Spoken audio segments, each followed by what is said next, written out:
La chronique livre d'Olivier.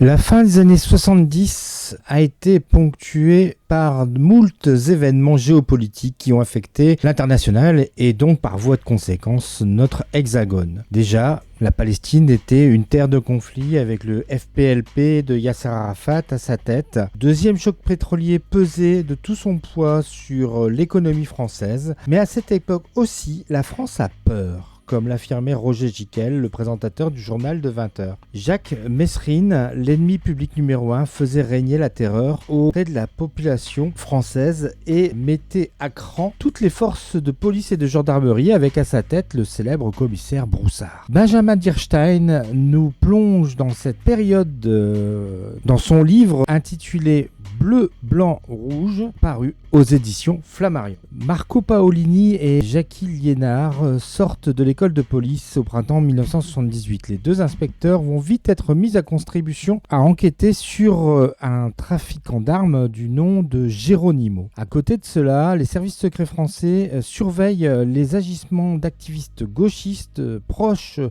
de Pierre Goldman et mobilise le policier Gourvenec pour les infiltrer, lui qui a été marqué 10 ans plus tôt par un attentat où il a perdu un collègue. À la tête du pouvoir, il y a Valéry Giscard d'Estaing avec Barre comme Premier ministre. Vautier le connaît bien, lui le mercenaire qui a officié sur des terres africaines et qui revient au pays pour investir les nuits parisiennes. Mais le grand échalas auvergnat va le rappeler pour mettre un peu d'ordre dans ses relations tumultueuses avec Bokassa et ses diamants.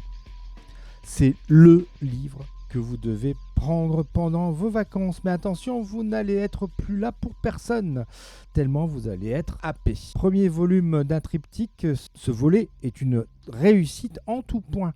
Les intrigues, la plongée historique, le souci des références, la véracité des ambiances de l'époque, dans les bureaux enfumés du 36, comme dans les nuits parisiennes. L'auteur nous régale en se servant de l'histoire en même temps qu'il nous horripile en narrant tous les coups fourrés des voyous, des policiers, mais aussi des politiques. Il avait déjà brillé avec La Cour des Mirages en 2022, mais ici l'auteur s'est surpassé et c'est avec impatience que l'on attend le deuxième pavé qui doit paraître fin septembre. Très grande joie de vous présenter Bleu, Blanc, Rouge, l'ouvrage de Benjamin Dierstein, et c'est paru chez Flammarion. Bonne lecture et à bientôt. C'était vraiment très intéressant.